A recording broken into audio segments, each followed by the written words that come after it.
ಕ್ರಿಸ್ತ ಯೇಸುವಿನಲ್ಲಿ ಕರೆಯಲ್ಪಟ್ಟ ಎಲ್ಲ ಸಹೋದರ ಸಹೋದರಿಯರಿಗೂ ವಂದನೆಗಳು. ಇವತ್ತು ನಾವು ಆತ್ಮ ಪಾಠದ 2ನೇ ಭಾಗವನ್ನು ನೋಡೋಣ. ಮೊದಲನೇ ಭಾಗದಲ್ಲಿ ಆತ್ಮ ಅಂದರೆ ಏನು ಎಂದು ನೋಡಿದೆವು.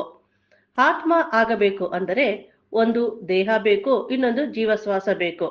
ಜೀವಶ್ವಾಸದ ಜೊತೆ ದೇಹ ಹೊಂದಾಣಿಕೆ ಆದ್ರೇನೆ ಮನುಷ್ಯ ಬದುಕುವಂತ ಆತ್ಮನಾಗುವುದಕ್ಕೆ ಸಾಧ್ಯ ಎಂದು ಅನೇಕ ವಾಕ್ಯಗಳ ಮುಖಾಂತರ ನೋಡಿದೆವು. ಇವತ್ತಿನ ಪಾಠದಲ್ಲಿ ಮನುಷ್ಯ ಸತ್ತ ಮೇಲೆ ಅವನ ಗತಿ ಏನು ಎಂದು ವಾಕ್ಯಗಳ ಮುಖಾಂತರ ನೋಡೋಣ. ಸಾವಿನಿಂದ ಮನುಷ್ಯನಿಗೆ ಯಾವುದೇ ನಿರೀಕ್ಷೆ ಇರಲಿಲ್ಲ. ಯಾಕೆಂದರೆ ಎಲ್ಲರೂ ಮರಣಕ್ಕೆ ಹೋಗುತ್ತಿದ್ದರು. ಎಲ್ಲಿಯವರೆಗೂ ನಿರೀಕ್ಷೆ ಇರಲಿಲ್ಲ ಅಂದ್ರೆ ಯೇಸು ಕ್ರಿಸ್ತರು ನಮಗಾಗಿ ಬಂದು ಶಿಲುಬೆಯ ಮೇಲೆ ತನ್ನ ಪ್ರಾಣವನ್ನು ಪ್ರಾಯಶ್ಚಿತ ಯಜ್ಞವಾಗಿ ಕೊಡುವ ತನಕ ಮನುಷ್ಯನಿಗೆ ಯಾವುದೇ ನಿರೀಕ್ಷೆ ಇರಲಿಲ್ಲ. ನಂತರ ಎಲ್ಲರಿಗೂ ನಿರೀಕ್ಷೆ ಬಂತು. ಯಾವ ನಿರೀಕ್ಷೆ ಅಂದರೆ ಪುನರುತ್ಥಾನ ಅನ್ನುವುದು ಇದೆ ಎಂದು, ಸತ್ತವರೆಲ್ಲ ಜೀವಂತವಾಗಿ ಮತ್ತೆ ಬರುತ್ತಾರೆ ಎಂದು. 1 ಕೊರಿಂಥ 15ನೇ ಅಧ್ಯಾಯ 22ನೇ ವಚನ. ಯಾವ ಪ್ರಕಾರ ಆದಾಮನ ಸಂಬಂಧದಿಂದ ಎಲ್ಲರೂ ಸಾಯುವರಾದರೋ ಅದೇ ಪ್ರಕಾರ ಕ್ರಿಸ್ತನ ಸಂಬಂಧದಿಂದ ಎಲ್ಲರೂ ಜೀವಿತರಾಗುವರು. ಈ ನಂಬಿಕೆಯಿಂದಲೇ ಸತ್ಯವೇದದಲ್ಲಿ ಈ ಮರಣನ ನಿದ್ರೆಗೆ ಹೋಲಿಸಿದ್ದಾರೆ. ನಿದ್ರೆ ಅಂದ್ರೆ ವಿಶ್ರಾಂತಿ. ನಿದ್ರೆ ಹೋದವರು ಮತ್ತೆ ಎದ್ದೇಳ್ತಾರೆ. ಒಬ್ಬ ಮನುಷ್ಯ ಕೋಮ ಹೋದರೆ ಅವನಿಗೆ ಹೇಗೆ ಏನು ಗೊತ್ತಾಗುವುದಿಲ್ಲವೋ ಅದೇ ರೀತಿ ಸತ್ತೋಗಿರುವ ಮನುಷ್ಯ ಮತ್ತೆ ಎದ್ದೇಳುವವರೆಗೂ ಅವನಿಗೆ ಏನು ಗೊತ್ತಾಗುವುದಿಲ್ಲ. ಯೆಶಾಯ 57ನೇ ಅಧ್ಯಾಯ 1-2ನೇ ವಚನ. ನೆಟ್ಟಿಗೆ ನಡೆಯುವ ಪ್ರತಿಯೊಬ್ಬನು ತನ್ನ ತನ್ನ ದೀರ್ಘ ನಿದ್ರಾ ಸ್ಥಾನದಲ್ಲಿ ವಿಶ್ರಮಿಸಿಕೊಳ್ಳುತ್ತಿದ್ದಾನೆ. ದೀರ್ಘ ನಿದ್ರೆ ಅಂದ್ರೆ ನಿದ್ರೆ ಮಾಡಿದ ಮನುಷ್ಯ ಮತ್ತೆ ಹೇಗೆ ಏಳುತ್ತಾನೋ ಅದೇ ರೀತಿ ಮರಣ ಹೊಂದಿದ ವ್ಯಕ್ತಿ ಮತ್ತೆ ಎದ್ದು ಬರ್ತಾನೆ.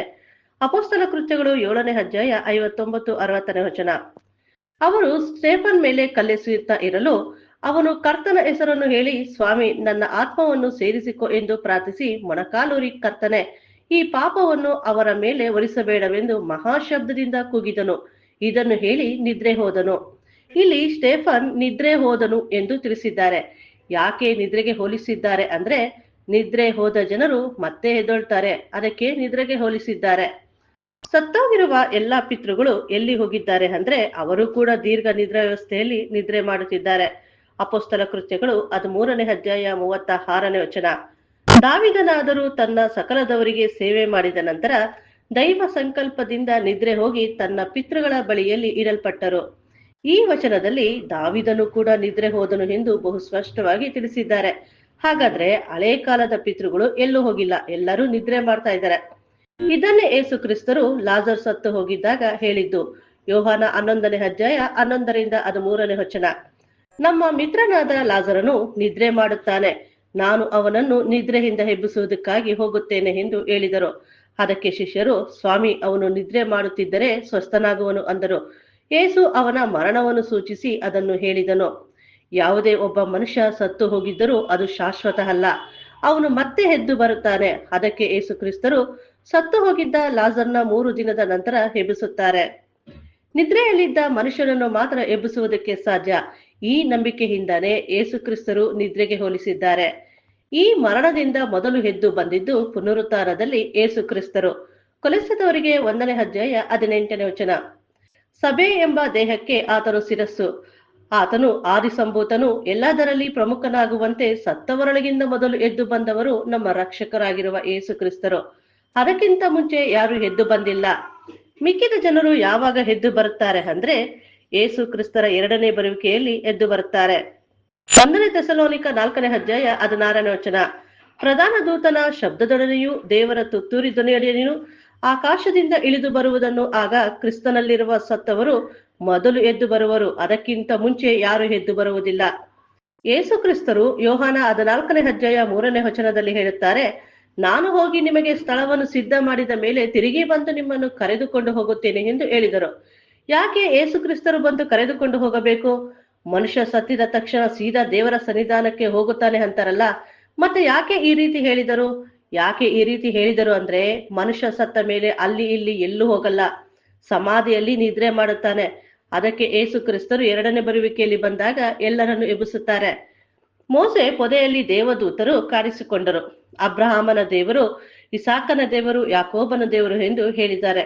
ದೇವರು ಜೀವಿತರಿಗೆ ದೇವರಾಗಿದ್ದಾನೆ ಹೊರತು ಜೀವವಿಲ್ಲದವರಿಗೆ ಅಲ್ಲ.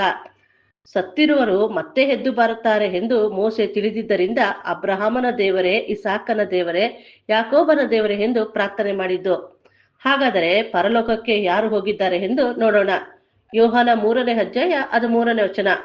ಪರಲೋಕದಿಂದ ಇಳಿದು ಬಂದವನೇ ಅಂದರೆ ಮನುಷ್ಯ ಕುಮಾರನೇ ಹೊರತು ಮತ್ತಾರು ಪರಲೋಕಕ್ಕೆ ಹೇರಿ ಹೋದವನಲ್ಲ. ಸತ್ತವರೆಲ್ಲ ಸಮಾಧಿಯಲ್ಲಿ ಇದ್ದಾರೆ. ಸತ್ತವರು ಮತ್ತೆ ಎದ್ದು ಬರುವುದು ಕ್ರಿಸ್ತನ 2ನೇ ಬರುವಿಕೆಯಲ್ಲಿ. ಮನುಷ್ಯ ಯಾವಾಗ ಸಾಯುತ್ತಾನೋ ಆವಾಗ್ಲೇ ಎಲ್ಲ ಮುಗಿಯಿತು. ಸತ್ತಿದ ಮೇಲೆ ಮತ್ತೆ ಹೇಳುವವರೆಗೆ ಮಧ್ಯದಲ್ಲಿ ಯಾವ ಕ್ರಿಯೆ ಅವನಿಗೆ ಇಲ್ಲ. ಸತ್ತಾಗಲೇ ಎಲ್ಲ ಮುಗಿಯಿತು. ಯೋಬ 14ನೇ ಅಧ್ಯಾಯ 10, 12, 13ನೇ ವಚನ. ಮನುಷ್ಯನಾದರೂ ಸತ್ತು ಬೋರಲು ಬೀಳುವನು, ಪ್ರಾಣ ಹೋಗಲು ಅವನು ಎಲ್ಲಿಯೋ. ಮನುಷ್ಯನ ಪ್ರಾಣ ಹೋಗಿದ ನಂತರ ಎಲ್ಲೂ ಬರುವುದಕ್ಕೆ ಸಾಧ್ಯವಿಲ್ಲ. ಮನುಷ್ಯರು ಮಲಗಿಕೊಂಡು ಹೇಳದೆ ಇರುವರು. ಆಕಾಶವು ಅಳಿದು ಹೋಗುವ ತನಕ ಅವರು ನಿದ್ರೆ ತಿಳಿಯುವುದಿಲ್ಲ, ಎಬ್ಬಿಸಲ್ಪಡುವುದಿಲ್ಲ. ಸತ್ತಿರುವ ವ್ಯಕ್ತಿ ಮಧ್ಯದಲ್ಲಿ ಎದ್ದು ಬರುವುದಿಲ್ಲ. ಎಲ್ಲಿಯವರೆಗೆ ಎಂದರೆ ನೂತನ ಆಕಾಶ ನೂತನ ಭೂಮಂಡಲ ಬರುವ ತನಕ ಎದ್ದು ಬರುವುದಕ್ಕೆ ಸಾಧ್ಯವಿಲ್ಲ.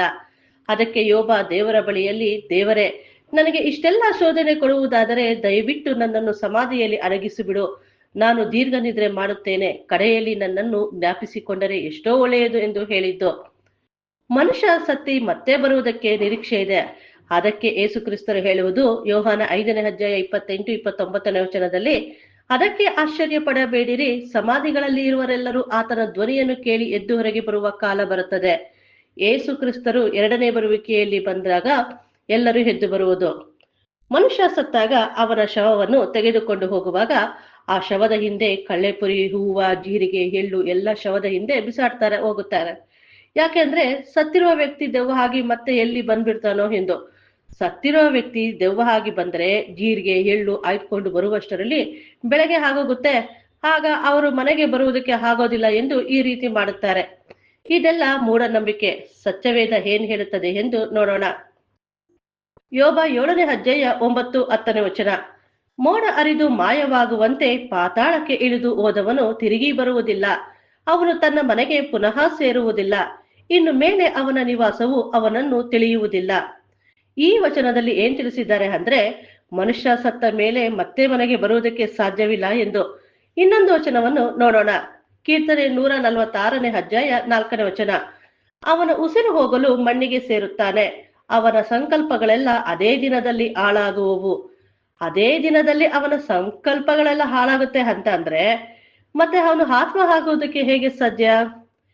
ಕೆಲವು ಜನ ಹೇಳ್ತಾರೆ, 100 ವರ್ಷದ ಹಿಂದೆ ಒಬ್ಬ ವ್ಯಕ್ತಿ ಸತ್ತಿದ್ದ, 100 ವರ್ಷದ ನಂತರ ಆ ವ್ಯಕ್ತಿ ತರನೇ ಹುಟ್ಟಿದ್ದಾನೆ. ಅವನು ಆಗ ಏನೆಲ್ಲ ಮಾಡಿದ್ನೋ ಅದನ್ನೇ ಅವನಿಗೆ ನೆನಪಿದೆಲ್ಲನೋ, ಅವನಿಗೆ ಏನ್ ಇಷ್ಟವಾಗಿರುವಂತ ವಸ್ತುಗಳು, ಗುಪ್ತವಾಗಿರುವಂತ ವಸ್ತುಗಳು ಮತ್ತೆ ಇವೆಲ್ಲ ಒಂದು ವಿಚಾರಗಳನ್ನ ಹೇಳ್ತಾನೆ ಅಂತ ಹೇಳ್ತಾರೆ. ಈ ರೀತಿ ಬರುವುದಕ್ಕೆ ಸಾಧ್ಯನಾ? ಸತ್ಯವೇದ ಏನ್ ಹೇಳುತ್ತದೆ ಎಂದು ನೋಡೋಣ. ಕೀರ್ತನೆ 6ನೇ ಅಧ್ಯಾಯ 5ನೇ ವಚನ. ಮೃತರಿಗೆ ನಿನ್ನ ಜ್ಞಾಪಕವಿರುವುದಿಲ್ಲವಲ್ಲ, ಪಾತಾಳದಲ್ಲಿ ನಿನ್ನನ್ನು ಸ್ತುತಿಸುವವರು ಯಾರು?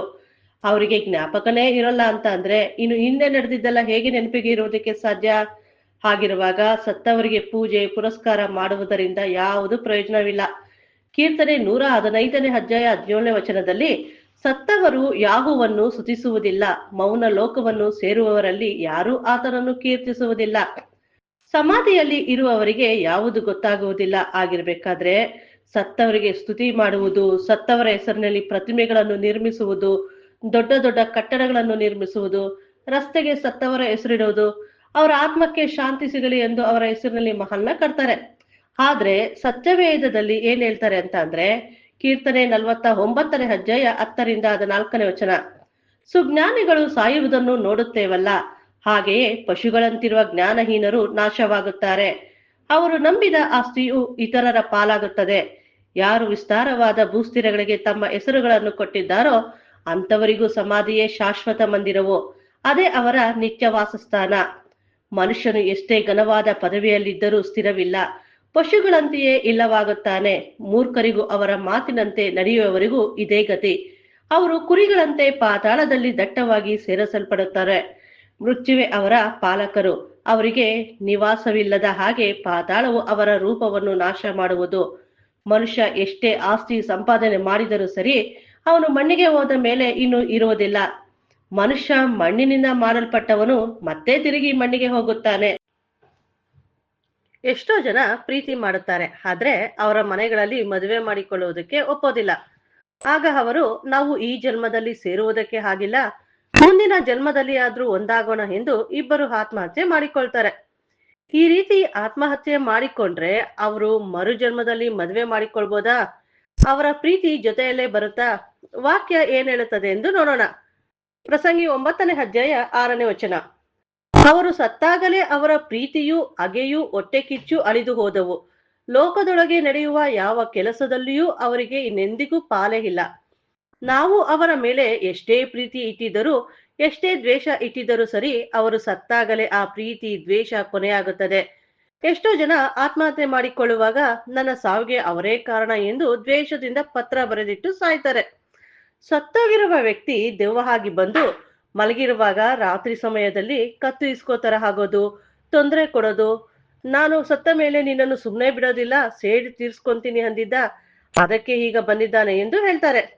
ಅವನು ಸತ್ತಾಗಲೇ ಅವನ ಪ್ರೀತಿ, ಹಗೆತನ, ಹೊಟ್ಟೆ ಕಿಚ್ಚು ಎಲ್ಲ ಅಳಿದು ಹೋಗುತ್ತದೆ.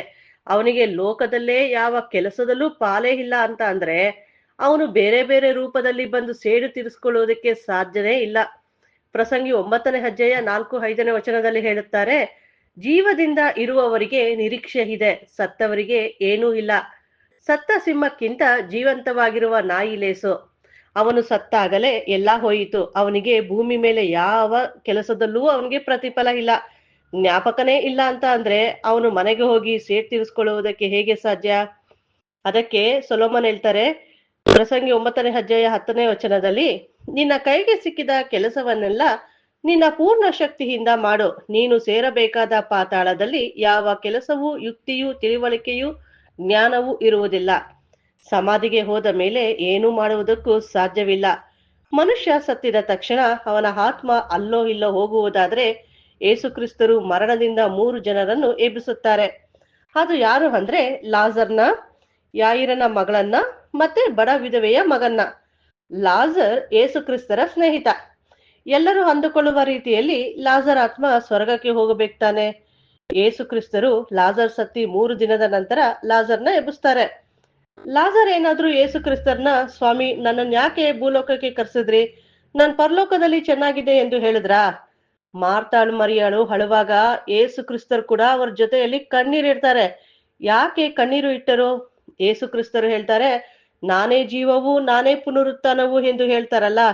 ಯೇಸುಕ್ರಿಸ್ತರು ಮಾರ್ತಾಳ್ ಮರಿಯಾಳಿಗೆ ಹೇಳ್ಬಹುದಿತ್ತಲ್ಲ, ನಿಮ್ಮ ಅಣ್ಣ ಲಾಜರ್ ಸ್ವರ್ಗದಲ್ಲಿ ದೇವ್ರಿಗೆ ಸ್ತೋತ್ರ ಮಾಡ್ಕೊಂಡು ಚೆನ್ನಾಗಿದ್ದಾನೆ, ನೀವು ಸಂತೋಷವಾಗಿರಿ, ಯಾಕೆ ಕಣ್ಣೀರಿಡ್ತೀರಾ, ಕಣ್ಣೀರಿಡ್ಬೇಡಿ ಎಂದು ಹೇಳ್ಬೋದಾಯ್ತಲ್ವಾ? ಯಾಕೆ ಹೇಳಿಲ್ಲ? ಯಾಕೆ ಹೇಳಿಲ್ಲ ಅಂದ್ರೆ ಈ ರೀತಿ ಇದ್ರೇನೆ ತಾನೇ ಹೇಳೋದಕ್ಕೆ. ಆ ರೀತಿ ಇದ್ದಿದ್ರೆ ಯೇಸು ಕ್ರಿಸ್ತರೇ ಹೇಳ್ತಿದ್ರು. ನಮ್ಗೆಲ್ಲ ಇಷ್ಟೆಲ್ಲ ಸತ್ಯ ಹೇಳ್ಕೊಟ್ಟಿರುವಂತ ಯೇಸು ಕ್ರಿಸ್ತರು ಇಂಥ ಒಂದು ಗಂಭೀರವಾದಂತ ವಿಚಾರವನ್ನು ಖಂಡಿತವಾಗಿ ತಿಳಿಸ್ತಿದ್ರು. ಸರಿ, ಲಾಜರ್ ಬದುಕಿ ಬಂದ್ರಲ್ಲ, ಆ ರೀತಿ ಏನಾದ್ರೂ ಇತ್ತು ಅಂದ್ರೆ ಲಾಜರ್ ಹೇಳ್ಬೋದಿತ್ತು ತಾನೆ. ಸತ್ಯವೇದದಲ್ಲಿ ಈ ರೀತಿ ಇತ್ತು ಅಂದ್ರೆ ಲಾಜರ್ ಆಗ್ಲಿ, ಯಾಯಿರನ ಮಗಳಾಗ್ಲಿ, ಬಡ ವಿಧವೆಯ ಮಗನಾಗ್ಲಿ ಈ ಮಾತನ್ನು ಹೇಳ್ಬೇಕಾಗಿತ್ತು. ಇಲ್ಲ ಅಂದ್ರೆ ನಮ್ಮ ಯೇಸು ಕ್ರಿಸ್ತರಾದ್ರೂ ಹೇಳ್ಬೋದಾಯ್ತು. ಇದೆಲ್ಲ ಹೇಳಿಲ್ಲ ಅಂದ್ರೆ ಇದ್ರಲ್ಲೇ ನಮ್ಗೆ ಅರ್ಥವಾಗುತ್ತದೆ ಇದೆಲ್ಲ ಸತ್ಯವೇದದಲ್ಲಿ ಇಲ್ಲದಿರುವ ಉಪದೇಶಗಳು ಎಂದು. ಅದಕ್ಕೆ ಸತ್ಯವೇದದಲ್ಲಿ ಸ್ಪಷ್ಟವಾಗಿ ತಿಳಿಸಿದ್ದಾರೆ, ಆತ್ಮ ಸಾಯುತ್ತದೆ ಎಂದು. ಸರಿ, ಹಾಗಾದ್ರೆ ಆತ್ಮ ಸಾಯುತ್ತದೆ, ಮತ್ತೆ ಈ ದೆವ್ವ ಭೂತಗಳು ಇದೆಯಲ್ಲ, ಇದು ಏನು? ಇದರ ಬಗ್ಗೆ ತಿಳಿದುಕೊಳ್ಳುವುದು ತುಂಬಾ ಮುಖ್ಯವಾಗಿದೆ. ಸತ್ಯವೇದದಲ್ಲಿ ದೆವ್ವ ಭೂತಗಳ ಬಗ್ಗೆ ಕೊಟ್ಟಿದ್ದಾರಾ ಅಂದ್ರೆ ಹೌದು, ಕೊಟ್ಟಿದ್ದಾರೆ. 1ನೇ ಕೊರಿಂಥ 10ನೇ ಅಧ್ಯಾಯ 20ನೇ ವಚನದಲ್ಲಿ ಹೇಳ್ತಾರೆ, ಅನ್ಯ ಜನರು ತಾವು ಅರ್ಪಿಸುವ ಬಲಿಗಳನ್ನು ದೇವರಿಗಲ್ಲ ದೆವ್ವಗಳಿಗೆ ಅರ್ಪಿಸುತ್ತಾರೆಂದು ಕೊಟ್ಟಿದ್ದಾರೆ. ದೆವ್ವಗಳಿಗೆ ಅರ್ಪಿಸುತ್ತಾರೆ ಅಂತಾರಲ್ಲ, ಈ ದೆವ್ವ ಯಾವುದು, ಎಲ್ಲಿಂದ ಬಂತು ಅಂತ ಯಾರಿಗಾದ್ರೂ ಕೇಳಿದ್ರೆ, ಮನುಷ್ಯ ಆತ್ಮಹತ್ಯೆ ಮಾಡಿಕೊಂಡು ಸಾಯ್ತಾನಲ್ಲ, ಆಗ ಅವನ ಆತ್ಮಕ್ಕೆ ಶಾಂತಿ ಇರಲ್ಲ, ಲೋಕದಲ್ಲೆಲ್ಲ ಅಲೆದಾಡುತ್ತಾ ಇರುತ್ತೆ. ಆ ದೆವ್ವ ಪೀಡಿಸೋದಕ್ಕೆ ಅವಾಗವಾಗ ಬರ್ತವೆ ಅಂತ ಅಂತಾರೆ. ಸರಿ, ಈ ರೀತಿನೇ ಅಂದ್ಕೊಡೋಣ. ಎಲ್ಲರೂ ಏನ್ ಹೇಳ್ತಾರೆ, ಮನುಷ್ಯ ಸತ್ತಿದ ತಕ್ಷಣ ಅವನ ಆತ್ಮ ನರಕಕ್ಕೋ ಇಲ್ಲ ಸ್ವರ್ಗಕ್ಕೋ ಹೋಗುತ್ತೆ ಎಂದು. ಈ ಆತ್ಮಕ್ಕೆ ಶಾಂತಿ ಇಲ್ಲ ತಾನೆ, ಕೆಟ್ಟ ಆತ್ಮ ತಾನೆ. ಹಾಗಾದ್ರೆ ಈ ಆತ್ಮ ನರ್ಕದಲ್ಲಿ ಇರ್ಬೇಕು ತಾನೆ. ನರ್ಕದಲ್ಲಿ ತೊಂದರೆ ಅನುಭವಿಸುತ್ತಿರುವಂತ ಕೆಟ್ಟ ಆತ್ಮ ನರ್ಕದಿಂದ ತಪ್ಪಿಸ್ಕೊಂಡು ಭೂಲೋಕಕ್ಕೆ ಹೇಗ್ ಬರುತ್ತೆ? ಅದು ರಾತ್ರಿ ಸಮಯದಲ್ಲೇ ಹೇಗ್ ಬರುತ್ತೆ? ಇದನ್ನ ನಾವು ಸತ್ಯವೇದದ ಮುಖಾಂತರ ಈ ದೆವ್ವ ಅಂದ್ರೆ ಯಾರು ಎಂದು ನೋಡೋಣ. ಯೇಸು ಕ್ರಿಸ್ತರು ಭೂಲೋಕದಲ್ಲಿ ಇರ್ಬೇಕಾದ್ರೆ ತುಂಬಾ ದೆವ್ವಗಳನ್ನು ಓಡಿಸಿದ್ರು. ಮಾರ್ಕ್ 1 23-24 ವಚನ. ಸಭಾ ಮಂದಿರದಲ್ಲಿ ದೆವ್ವ ಹಿಡಿದ ಒಬ್ಬ ಮನುಷ್ಯನಿದ್ದನು. ಆ ದೆವ್ವವು, ನಜರೇತಿನ ಏಸುವೆ, ನಮ್ಮ ಗೊಡವೆ ನಿನಗೇಕೆ? ನಮ್ಮನ್ನು ನಾಶ ಮಾಡುವುದಕ್ಕೆ ಬಂದೆಯಾ? ನಿನ್ನನ್ನು ಬಲ್ಲೆನು, ನೀನು ದೇವರು ಪ್ರತಿಷ್ಠಿಸಿದವನೇ ಎಂದು ಕೂಗಿ ಹೇಳಿತು. ಏಸು ಕ್ರಿಸ್ತರ ಬಗ್ಗೆ ಯಾರಿಗೂ ಗೊತ್ತಿರಲಿಲ್ಲ, ಆದ್ರೆ ಈ ದೆವ್ವಗಳಿಗೆ ಗೊತ್ತಿತ್ತು. ಇನ್ನೊಂದು ವಚನವನ್ನು ನೋಡೋಣ. ಮಾರ್ಕ್ 1 ವಚನ. ಅನೇಕ ದೆವ್ವಗಳನ್ನು ಬಿಡಿಸಿದನು ಮತ್ತು ತಾನು ಇಂಥವನೆಂದು ಅವುಗಳಿಗೆ ತಿಳಿದಿದ್ದರಿಂದ ಆತನು ಅವುಗಳನ್ನು ಮಾತನಾಡಗೊಡಿಸಲಿಲ್ಲ. ಆ ದೆವ್ವಗಳ ಬಗ್ಗೆ ಏಸು ಕ್ರಿಸ್ತರಿಗೆ ಚೆನ್ನಾಗಿ ಗೊತ್ತಿತ್ತು. ಅದಕ್ಕೆ ಏಸು ಕ್ರಿಸ್ತರು ದೆವ್ವಗಳಿಗೆ ಮಾತನಾಡುವುದಕ್ಕೆ ಅವಕಾಶ ಕೊಡಲಿಲ್ಲ. ಏಸು ಕ್ರಿಸ್ತರು ನಮಗೆ ಸುಳಿವು ಕೊಡುತ್ತಾರೆ. ಆ ದೆವ್ವಗಳು ಏಸು ಕ್ರಿಸ್ತರನ್ನು ನೋಡಿ ಒಂದು ಮಾತು ಹೇಳ್ತವೆ. ಏನ್ ಹೇಳ್ತಾರೆ ಅಂತ ಅಂದ್ರೆ, ಮಾರ್ಕ್ 1 ವಚನದಲ್ಲಿ, ನಿನ್ನನ್ನು ಬಲ್ಲೆನು, ನಿನ್ನನ್ನು ದೇವರು ಪ್ರತಿಷ್ಠಿಸಿದವನೇ ಎಂದು ಕೂಗಿ ಹೇಳಿದವು. ಏಸು ಕ್ರಿಸ್ತರೇ ದೇವರ ಮಗ ಎಂದು ಆ ದೆವ್ವಗಳಿಗೆ ಗೊತ್ತಿತ್ತು. ಏಸು ಕ್ರಿಸ್ತರು ದೇವರ ಮಗ ಅಂತ ಆ ಕಾಲದಲ್ಲಿ ಯೆಹೂದ್ಯರಿಗೆ ಯಾರಿಗಾದ್ರೂ ಗೊತ್ತಿತ್ತ ಅಂದ್ರೆ ಗೊತ್ತಿರ್ಲಿಲ್ಲ. 1 ಕೊರಿಂಥ 2 ವಚನ. ಇದನ್ನು ಇಹಲೋಕ ಅಧಿಕಾರಿಗಳಲ್ಲಿ ಯಾರೂ ಅರಿಯಲಿಲ್ಲ. ಅರಿತಿದ್ದರೆ ಅವರು ಮಹಿಮೆಯುಳ್ಳ ಕರ್ತನನ್ನು ಶಿಲುಬೆಗೆ ಹಾಕಿಸುತ್ತಿರಲಿಲ್ಲ. ಏಸು ಕ್ರಿಸ್ತರೇ ದೇವರ ಮಗ ಎಂದು ಯಾರಿಗೂ ಗೊತ್ತಿರಲಿಲ್ಲ. ಮನುಷ್ಯರಿಗೆ ಗೊತ್ತಿಲ್ಲದ ವಿಚಾರ ಈ ದೆವ್ವಗಳಿಗೆ ಹೇಗ್ ಗೊತ್ತಾಯ್ತು? ಈ ದೆವ್ವಗಳು ಯಾರು? ಈ ದೆವ್ವಗಳು ಯಾರು ಅಂದ್ರೆ, ಮೊದಲನೇ ಲೋಕದಲ್ಲಿ ದೇವಪುತ್ರರು ಭೂಲೋಕಕ್ಕೆ ಮಾಂಸಿಕ ದೇಹದಲ್ಲಿ ಬಂದಾಗ ಸುಂದರವಾಗಿರುವ ಸ್ತ್ರೀಯರನ್ನು ನೋಡಿ ಅವ್ರ ಜೊತೆ ಸಂಬಂಧ ಇಟ್ಕೊಂಡ್ರಲ್ಲ, ಅವರೇ ಈ ದೆವ್ವಗಳು. ಆದಿಕಾಂಡ 6 ವಚನ. ದೇವದೂತರು ಮನುಷ್ಯ ಪುತ್ರಿಯರ ಸೌಂದರ್ಯವನ್ನು ನೋಡಿ ತಮಗೆ ಇಷ್ಟ ಆದವರನ್ನು ಹೆಂಡರನ್ನಾಗಿ ಮಾಡಿಕೊಂಡರು. ಅವರಲ್ಲಿ ಮಕ್ಕಳನ್ನು ಪಡೆಯುವ ಕಾಲದಲ್ಲಿ ಮಹಾ ಶರೀರಗಳು ಭೂಮಿಯ ಮೇಲಿದ್ದರು. ಒಂದು ಕಾಲದಲ್ಲಿ ದೊಡ್ಡ ದೊಡ್ಡ ರಾಕ್ಷಸರುಗಳು ಇದ್ರು ಎಂದು ಇತಿಹಾಸದಲ್ಲಿ ಇದೆ. ಅವರೆಲ್ಲ ಎಲ್ಲೋದ್ರು ಅಂತ ಅಂದ್ರೆ, ಈ ಎಲ್ಲಾ ರಾಕ್ಷಸರನ್ನ ದೇವ್ರು ಜಳ ಪ್ರಳಯದಲ್ಲಿ ನಾಶ ಮಾಡಿದ್ರು. ಆದ್ರೆ ಇವರ ತಂದೆಗಳು ಇದ್ರಲ್ಲ, ದೇವದೂತರು, ಅವರು ಮಾಂಸಿಕ ಶರೀರದಿಂದ ಆತ್ಮಿಕ ಶರೀರಕ್ಕೆ ಮಾರ್ಪಾಡಾಗಿ ತಪ್ಪಿಸ್ಕೊಳ್ಳುವಾಗ ದೇವ್ರು ಅವರನ್ನ ಸುಮ್ನೆ ಬಿಡ್ಲಿಲ್ಲ.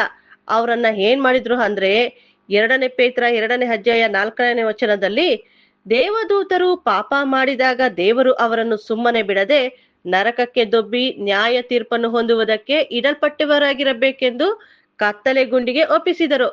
ಯಾವುದು ಇದು ಕತ್ತಲೆ ಗುಂಡಿ ಅಂದ್ರೆ? ಭೂಮಿ ಮೇಲೆ ಇರುವಂತ ವಾಯುಮಂಡಲ. ಈ ವಾಯುಮಂಡಲದಲ್ಲಿ ದೇವ್ರು ದೇವದೂತರನ್ನ ಕಟ್ಟಾಕಿದ್ದಾರೆ. ಅದಕ್ಕೆ ಹೇಳೋದು ಎಫೆಸದವರಿಗೆ 2 ವಚನದಲ್ಲಿ, ವಾಯುಮಂಡಲದಲ್ಲಿ ಅಧಿಕಾರ ನಡೆಸುವ ಅಧಿಪತಿ ನಂಬದೊಲ್ಲದವರನ್ನು ಅವಿಧೇಯತೆಗೆ ಅಂದ್ರೆ ಕೆಟ್ಟತನಕ್ಕೆ ಪ್ರೇರಣೆ ಮಾಡುವಂತ ದುರಾತ್ಮ ಯಾರಂತ ಅಂದ್ರೆ ಸೈತಾನ್. ಅವನ್ ಜೊತೆ ಬಿದ್ದೋಗಿರುವಂತ ದೂತರುಗಳು ಇದ್ದಾರೆ. ಈ ಬಿದ್ದೋಗಿರುವ ದೂತರುಗಳೇ ಯೇಸು ಕ್ರಿಸ್ತರ ಮೊದಲನೇ ಬರುವಿಕೆಯಲ್ಲಿ ದೆವ್ವಗಳಾಗಿ ಇದ್ದದ್ದು. ಸತ್ಯವೇದದಲ್ಲಿ 2 ಉದಯ ಸೂಚಕ ನಕ್ಷತ್ರ ಇದ್ದಾರೆ. ಒಂದು ಯೇಸು ಕ್ರಿಸ್ತರು, ಇನ್ನೊಂದು ಲೂಸಿಫರ್. ಭೂಲೋಕಕ್ಕೆ ಅಸ್ಥಿವಾರ ಹಾಕುವಾಗ 2 ಉದಯ ಸೂಚಕ ನಕ್ಷತ್ರಗಳು ಈ ಎಲ್ಲಾ ದೂತರುಗಳು ಸೇರಿ ಅಸ್ಥಿವಾರ ಹಾಕಿದ್ರು. ಹಾಗಿರ್ಬೇಕಾದ್ರೆ ಯೇಸು ಕ್ರಿಸ್ತರು ದೇವರ ಮಗ ಎಂದು ಮನುಷ್ಯರಿಗೆ ಗೊತ್ತಿತ್ತೋ ಗೊತ್ತಿಲ್ವೋ, ಆದ್ರೆ ದೂತರುಗಳಿಗೆ ಗೊತ್ತಿತ್ತು. ಈ ದೂತರುಗಳನ್ನೇ ಯೇಸು ಕ್ರಿಸ್ತರು ಮೊದಲನೇ ಬರುವಿಕೆಯಲ್ಲಿ ಓಡಿಸಿದ್ದು. ಇವರು ವಾಯುಮಂಡಲದಿಂದಲೇ ಯಾರ ನಂಬಿಕೆ ಕಮ್ಮಿ ಆಗಿದ್ಯೋ ಅವರನ್ನು ಉಪಯೋಗಿಸ್ಕೊಂಡು ಅವರ ಮುಖಾಂತರ ಎಲ್ಲ ದುಷ್ಟ ಕೆಲಸಗಳನ್ನು ಮಾಡ್ತಾ ಇದ್ದಾರೆ. ಮೊದಲನೇ ಲೋಕದಲ್ಲಿ ಬಿದ್ದೋಗಿರುವ ದೂತರುಗಳು ಮಾಂಸದ ಶರೀರದಲ್ಲಿ ಮಾರ್ಪಾಡಾಗಿ ಸ್ತ್ರೀಯರ ಜೊತೆ ಸಂಬಂಧ ಇಟ್ಕೊಳ್ತಿದ್ರು. ಆದ್ರೆ ಈಗ ಮಾಂಸದಲ್ಲಿ ಬರೋದಕ್ಕೆ ಸಾಧ್ಯವಿಲ್ಲ. ದೇವ್ರು ಅವರನ್ನ ವಾಯುಮಂಡಲದಲ್ಲಿ ಕಟ್ಟಾಕಿದ್ದಾರೆ. ಅವರು ಭೂಲೋಕಕ್ಕೆ ಬರ್ಬೇಕಂದ್ರೆ ಅವರಿಗೆ ಶರೀರ ಬೇಕು. ಅದಕ್ಕೆ ಅವರು ಯಾವ ಶರೀರನ ಹುಡುಕುತ್ತಾರೆ ಅಂದ್ರೆ, ಯಾರ ಮನಸ್ಸು ದುರ್ಬಲ ಆಗಿದ್ಯೋ ಅವರ ದೇಹದ ಮುಖಾಂತರ ಎಲ್ಲ ದುಷ್ಟ ಕೆಲಸಗಳನ್ನು ಮಾಡ್ತಾರೆ. ಇದೇ ಏಸು ಕ್ರಿಸ್ತರ ಮೊದಲನೇ ಬರುವಿಕೆಯಲ್ಲಿ ಆಗಿದ್ದು. ದೆವ್ವ ಹಿಡಿದ ಒಬ್ಬ ಮನುಷ್ಯನಿದ್ದನು. ಅವನು ವಿಚಿತ್ರವಾಗಿ ಆಡುತ್ತಿದ್ದ. ಏಸು ಕ್ರಿಸ್ತರನ್ನು ನೋಡಿ ತಕ್ಷಣ ದೆವ್ವ ಮಾತನಾಡ್ಲಿಲ್ಲ. ಯಾಕಂದ್ರೆ ಏಸು ಕ್ರಿಸ್ತರೇ ಇವರನ್ನೆಲ್ಲ ಸೃಷ್ಟಿ ಮಾಡಿದ್ದು. ಅದಕ್ಕೆ ಒಂದು ಮಾತು ಮಾತಾಡ್ಲಿಲ್ಲ. ಕೆಲವೊಂದು ಸಾರಿ ದೆವ್ವಗಳು ಏಸು ಕ್ರಿಸ್ತರನ್ನು ನೋಡಿ, ನಮ್ಮ ಗೊಡವೆ ನಿಮಗೆ ಯಾಕೆ? ನಮ್ಮನ್ನು ಬಿಟ್ಬಿಡಿ, ಹಂದಿಗಳ ಹಿಂಡಿಗೆ ಕಳಿಸ್ಬಿಡಿ ಎಂದು ಕೇಳ್ಕೊಳ್ತವೆ. ಯಾಕಂದ್ರೆ ಏಸು ಕ್ರಿಸ್ತರ ಶಕ್ತಿ ಬಗ್ಗೆ ಗೊತ್ತಿತ್ತು. ಅವರು ದೇವ್ರ ಮಗ ಎಲ್ಲ ಬಿಟ್ಟು ಬಂದಿದ್ದಾರೆ ಎಂದು ಗೊತ್ತಿತ್ತು. ಕೆಲವು ಬಿದ್ದೋಗಿರುವಂತ ದೂತರುಗಳು ಮಾತನ್ನು ಕೇಳ್ತಿದ್ವು. ದೆವ್ವಗಳು ಅಂದ್ರೆ ಯಾರೋ ಒಬ್ಬ ಮನುಷ್ಯ ಸತ್ತೋಗಿದ್ದಾನೆ, ಅವನ ಆತ್ಮಕ್ಕೆ ಶಾಂತಿ ಇಲ್ಲದೆ ಒದ್ದಾಡ್ತಾ ಇದೆ ಅನ್ನುವುದು ತಪ್ಪಾದ ಕಲ್ಪನೆಗಳು. ಇದೆಲ್ಲ ಸತ್ಯವೇದದಲ್ಲಿ ಇಲ್ಲ. ದೆವ್ವ, ಭೂತ, ಪ್ರೇತ, ಪಿಶಾಚಿಗಳಾಗ್ಲಿ ಮನೆಗೆ ಬರೋದು ಇದ್ಯಾವುದೂ ಇಲ್ಲ. ನಾವು ಸಮಾಧಿಗೋಗಿ ಇಡೀ ರಾತ್ರಿ ಅಲ್ಲೇ ಮಲಗಿದ್ರು ಕೂಡ ನಮ್ಗೇನು ಆಗಲ್ಲ. ಹಾಗಾದ್ರೆ ದೆವ್ವಗಳು ಇಲ್ಲ. ಪುನರುತ್ಥಾನ ಎಂದರೆ ಏನು? ಪುನರುತ್ಥಾನ ಯಾವ ರೀತಿ ಇರುತ್ತೆ ಅಂದ್ರೆ, ಏಸು ಕ್ರಿಸ್ತರು ಯಾವ ರೀತಿ ಲಾಜರ್ನ ಎಬ್ಬಿಸಿದ್ರೋ ಅದೇ ರೀತಿ ಏಸು ಕ್ರಿಸ್ತರ ಎರಡನೇ ಬರುವಿಕೆಯಲ್ಲಿ ಸತ್ತೋಗಿರುವರು ಎಲ್ಲಾರು ಪುನರುತ್ಥಾನವಾಗಿ ಬರ್ತಾರೆ. ಈ ಒಂದು ಪುನರುತ್ಥಾನದ ಬಗ್ಗೆ ಅಪೊಸ್ತಲರಾದ ಪೌಲ ವಿವರಣೆ ಕೊಟ್ಟಿದ್ದಾರೆ. ಅದು ಎಲ್ಲಿ ಕೊಟ್ಟಿದ್ದಾರೆ ಅಂತ ಅಂದ್ರೆ 1 ಕೊರಿಂಥ 15ನೇ ಅಧ್ಯಾಯ 35ರಿಂದ 39ನೇ ವಚನದಲ್ಲಿ ತಿಳಿಸಿದ್ದಾರೆ. ಸತ್ತವರು ಹೇಗೆ ಎಬ್ಬಿಸಲ್ಪಡುತ್ತಾರೆ, ಎಂತ ದೇಹದಿಂದ ಬರುತ್ತಾರೆ ಎಂದು ಒಬ್ಬನು ಕೇಳುತ್ತಾನೆ. ಅದಕ್ಕೆ ಅಪೊಸ್ತಲರಾದ ಪೌಲರು ಏನ್ ಹೇಳ್ತಾರೆ ಅಂದ್ರೆ, ಪುನರುತ್ಥಾನವನ್ನು ಒಂದು ಬೀಜಕ್ಕೆ ಹೋಲಿಕೆ ಮಾಡುತ್ತಾರೆ. ನೀನು ಬಿತ್ತುವ ಬೀಜ ಸಾಯದಿದ್ದರೆ ಜೀವಂತವಾಗಿರುವುದಿಲ್ಲ. ಒಂದು ಬೀಜ ಬಿತ್ತನೆ ಮಾಡಬೇಕು ಅಂದ್ರೆ ಆ ಬೀಜ ಸತ್ತೋಗಿರ್ಬೇಕು. ಸತ್ತಿರುವ ಬೀಜವನ್ನು ಬಿತ್ತನೆ ಮಾಡಿದರೆ ಅದು ಹೊಸದಾಗಿ ಮೊಳಕೆ ಒಡೆದು ಗಿಡವಾಗಿ ಬರುವುದಕ್ಕೆ ಸಾಧ್ಯ. ಮನುಷ್ಯ ದೇಹದಲ್ಲಿ ಎದ್ದು ಬರ್ತಾನೆ ಅಂದ್ರೆ ಅವನು ಮೊದಲು ಸಾಯ್ಬೇಕು. ಅವನು ಸತ್ತೇ ಇಲ್ಲ ಅಂದ್ರೆ ಮತ್ತೆ ಹೇಗೆ ಎದ್ದು ಬರುವುದಕ್ಕೆ ಸಾಧ್ಯ? ಎಷ್ಟೋ ಜನ ಹೇಳುತ್ತಾರೆ, ಅವನು ಸತ್ತಿದ ಮೇಲೆ ಅಲ್ಲಿ ಹೋದ ಇಲ್ಲಿ ಹೋದ ಅಂತ ಹೇಳ್ತಾರಲ್ಲ. ಅವನು ಅಲ್ಲಿ ಇಲ್ಲಿ ಹೋದ್ರೆ ಪುನರುತ್ಥಾನ ಅಂತ ಯಾಕೆ ಮಾಡಿದ್ದಾರೆ? ಪುನರುತ್ಥಾನ ಇರೋದಕ್ಕೇನೆ ಮರಣ ಅಂತ ಇರುವುದು. ಮರಣ ಹೊಂದಿದರೇನೆ ಅವನು ಪುನರುತ್ಥಾನವಾಗಿ ಬರುವುದು. ಮರಣನೇ ಹೊಂದಿಲ್ಲ ಅಂದ್ರೆ ಪುನರುತ್ಥಾನವಾಗಿ ಬರುವುದಕ್ಕೆ ಸಾಧ್ಯನೇ ಇಲ್ಲ. ಅವನು ಯಾವ ಶರೀರದಲ್ಲಿ ಎದ್ದು ಬರ್ತಾನೆ ಅಂದ್ರೆ, ಒಂದು ವೇಳೆ ಗೋಧಿಯನ್ನಾಗಲಿ ಬೇರೆ ಯಾವುದೋ ಬೀಜವನ್ನಾಗಲಿ ಬಿತ್ತುವಾಗ ಬರೀ ಕಾಳನ್ನೇ ಹೊರತು ಮುಂದೆ ಆಗಬೇಕಾದ ದೇಹವನ್ನು ಬಿತ್ತುವುದಿಲ್ಲ. ಅಂದ್ರೆ ಅರ್ಥ ಏನಂದ್ರೆ, ಒಂದು ಉದಾಹರಣೆಯನ್ನು ನೋಡೋಣ. ಒಂದು ಅಲಸುಂಡಿ ಕಾಳಿದೆ. ಈ ಅಲಸುಂಡಿ ಕಾಳನ್ನು ಬಿತ್ತನೆ ಮಾಡಿದರೆ ಅದೇ ಕಾಳು ಬರುವುದಿಲ್ಲ. ಆ ಕಾಳು ಮಣ್ಣಿಗೆ ಹೋಗಿ ಮೊಳಕೆ ಒಡೆದು ಗಿಡ ಆಗಿ ಅದೇ ರೀತಿ ಇನ್ನೊಂದು ಅಲಸುಂಡಿ ಕಾಳು ಗಿಡದಲ್ಲಿ ಬೆಳೆಯುತ್ತದೆ. ಆ ಕಾಳು ಹೇಗಿರುತ್ತೋ ಅದೇ ರೀತಿ ಇರುತ್ತೆ. ಗಾತ್ರದಲ್ಲಿ, ನೋಡುವುದಕ್ಕೆ ಎಲ್ಲ ಒಂದೇ ರೀತಿನೇ ಇರುತ್ತದೆ. ಅದೇ ಪ್ರಕಾರ ಪುನರುತ್ಥಾನದಲ್ಲಿ ಅದೇ ದೇಹದಲ್ಲಿ ಯಾರು ಎದ್ದು ಬರೋದಿಲ್ಲ. ದೇವರು ಅದರದರ ದೇಹವನ್ನು ಕೊಡುತ್ತಾರೆ. ಎಲ್ಲಾ ಶರೀರಗಳು ಒಂದೇ ವಿಧವಾದುದಲ್ಲ. ಮನುಷ್ಯನ ಶರೀರ ಬೇರೆ, ಪಶುಗಳ ಶರೀರ ಬೇರೆ, ಪಕ್ಷಿಗಳ ಶರೀರ ಬೇರೆ, ಮೀನುಗಳದು ಬೇರೆ. ಎಲ್ಲದಕ್ಕೂ ಬೇರೆ ಬೇರೆ ದೇಹಗಳು ಇದೆ. ಪಕ್ಷಿಗಳಿಗೆ ಪ್ರಾಣಿ ದೇಹ ಕೊಡುವುದಕ್ಕೆ ಆಗತ್ತಾ? ಪ್ರಾಣಿಗೆ ಮನುಷ್ಯನ ದೇಹ ಕೊಡುವುದಕ್ಕೆ ಆಗತ್ತಾ? ಅದರದರ ದೇಹಕ್ಕೆ ತಕ್ಕಂತೆ ದೇಹವನ್ನು ದೇವರು ಕೊಡ್ತಾರೆ. ಇದು ಸಾಧ್ಯನಾ ಅಂದ್ರೆ ಸಾಧ್ಯ. ಇದಕ್ಕೆ ನಾವು ಒಂದು ಉದಾಹರಣೆ ನೋಡೋಣ. ಒಂದು ಟಿವಿ ಇದೆ. ಈ ಟಿವಿ ನಾಶವಾದ್ರೆ ಮತ್ತೊಂದು ಟಿವಿಯನ್ನು ತರಬಹುದಾ ಇಲ್ವಾ ಅಂದ್ರೆ ತರಬಹುದು. ಟಿವಿನ ಯಾರು ತಯಾರಿಸಿದ್ದಾರೆ ಅವರು ಅದೇ ರೀತಿ ಇನ್ನೊಂದು ಟಿವಿಯನ್ನು ತಯಾರಿಸಬಹುದು. ಇದೇ ರೀತಿ ನಮ್ಮನ್ನು ಸೃಷ್ಟಿ ಮಾಡಿರುವ ಸೃಷ್ಟಿಕರ್ತರಿಗೆ ಮತ್ತೆ ನಮ್ಮನ್ನು ಸೃಷ್ಟಿ ಮಾಡುವುದಕ್ಕೆ ಆಗೋದಿಲ್ವಾ? ಖಂಡಿತವಾಗಿ ಸಾಧ್ಯವಾಗುತ್ತದೆ. ದೇವರು ಪುನರುತ್ಥಾನದಲ್ಲಿ ನಮ್ಮ ಹಳೆ ತರ ಶರೀರದ ರೀತಿನೇ ಇನ್ನೊಂದು ನೂತನ ಶರೀರ ಕೊಡ್ತಾರೆ. ನಮ್ಮ ದೇಹ ಸುಟ್ಟೋಗಿದ್ರು ಸರಿ, ನಾಶವಾದ್ರೂ ಸರಿ, ದೇವರು ನೂತನ ದೇಹವನ್ನು ಕೊಡ್ತಾರೆ. ಇದು ಇಸ್ರಾಯೇಲ್ ಜನರಿಗೆ ಗೊತ್ತಿರ್ಲಿಲ್ಲ. ಅದಕ್ಕೆ ದೇಹವನ್ನು ಜೋಪಾನ ಮಾಡಿ ಇಡ್ತಿದ್ರು. ಐಗುಪ್ತ ದೇಶದ ಜನರು ಸತ್ತಿರುವ ಮನುಷ್ಯರನ್ನು ಸುಗಂಧ ದ್ರವ್ಯಗಳನ್ನು ಹಾಕಿ ಬಟ್ಟೆಯಿಂದ ಸುತ್ತಿ ಇಡುತ್ತಿದ್ರು. ಈ ಆಲೋಚನೆಯನ್ನು ಹೇಳ್ಕೊಟ್ಟವರು ಯಾರಂದ್ರೆ ನಮ್ಮ ಇಸ್ರಾಯೇಲ್ ಜನರು. ಆದಿಕಾಂಡ 50ನೇ ಅಧ್ಯಾಯ 2ನೇ ವಚನದಲ್ಲಿ ಯೋಸೇಫನು ತನ್ನ ತಂದೆಯ ಶವವನ್ನು ಸುಗಂಧ ದ್ರವ್ಯಗಳಿಂದ ತುಂಬಿ ಸಿದ್ಧಪಡಿಸಿರಿ ಎಂದು ಅಪ್ಪಣೆ ಕೊಡಲು ಅವರು ಹಾಗೆಯೇ ಮಾಡಿದರು. ಯೋಸೇಫನು ಸರ್ವಾಧಿಕಾರಿ ಆಗಿದ್ರಲ್ಲ, ಆಗ ಇದೆಲ್ಲ ನಡೆದಿದ್ದು. ಯೋಸೇಫನ ಶವಕ್ಕೂ ಕೂಡ ಅದೇ ರೀತಿ ಮಾಡಿದರು. ಇದನ್ನೇ ಐಗುಪ್ತ ದೇಶದ ಜನರು ಮುಂದುವರೆಸಿದ್ರು.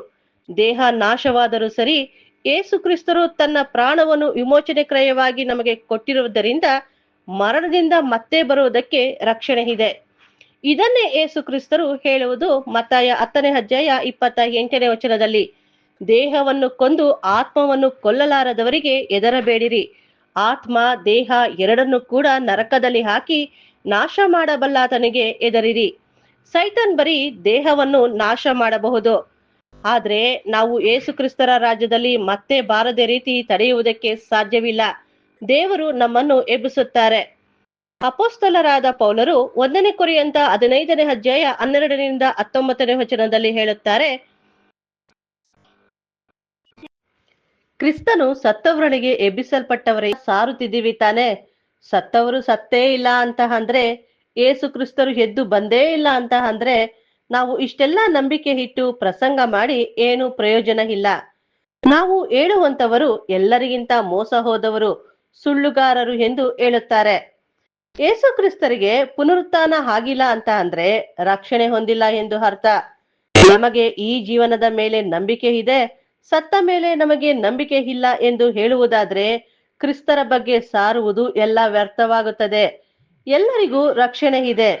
ಎಲ್ಲರಿಗೂ ಯಾವಾಗ ರಕ್ಷಣೆ ಅಂದ್ರೆ, ಏಸು ಕ್ರಿಸ್ತರು 2ನೇ ಬರುವಿಕೆಯಲ್ಲಿ ಬಂದ ಮೇಲೆ ಎಲ್ಲರಿಗೂ ಪುನರುತ್ಥಾನ ಆಗುವುದು. ಆಗ ಸಭೆಗೆ ಮಾತ್ರ ಪರಲೋಕದ ರಕ್ಷಣೆ, ಮಿಕ್ಕಿದಂತ ಎಲ್ಲರೂ ಭೂಲೋಕದ ರಕ್ಷಣೆಯಲ್ಲಿ ಎದ್ದು ಬರುತ್ತಾರೆ. ಇವತ್ತು ಇಡೀ ಲೋಕ ಯಾರನ್ನ ನಂಬ್ತಿದ್ದಾರೆ ಅಂತ ಅಂದ್ರೆ ಸೈತಾನ್ನ. ದೇವರು ಏದೇನ್ ತೋಟದಲ್ಲಿ ಆದಾಮನಿಗೆ ತಿನ್ನಬಾರದಂತ ಹಣ್ಣನ್ನು ತಿನ್ನಬೇಡ, ತಿಂದಿದ ದಿನ ಸತ್ತೇ ಸಾಯುವಿ ಎಂದು ವಿಧಿಸಿದರು. ಅದಕ್ಕೆ ಸೈತಾನ್ ಹವ್ವಾಳಿಗೆ ಹೇಳುತ್ತಾನೆ, ಹೇಗೂ ಸಾಯುವುದಿಲ್ಲ ಎಂದು ಹೇಳಿದ. ಇವತ್ತು ಇಡೀ ಜಗತ್ತು ದೇವ್ರ ವಾಕ್ಯನ ನಂಬ್ತಿದ್ದಾರಾ, ಸೈತಾನ್ ಮಾತನ್ನ ನಂಬ್ತಿದ್ದಾರಾ ಅಂದ್ರೆ ಎಲ್ಲರೂ ನಂಬುತ್ತಿರುವುದು ಸೈತಾನ್ ಮಾತನ್ನ. ಸುಳ್ಳಿಗೆ ತಂದೆ ಸೈತಾನನು.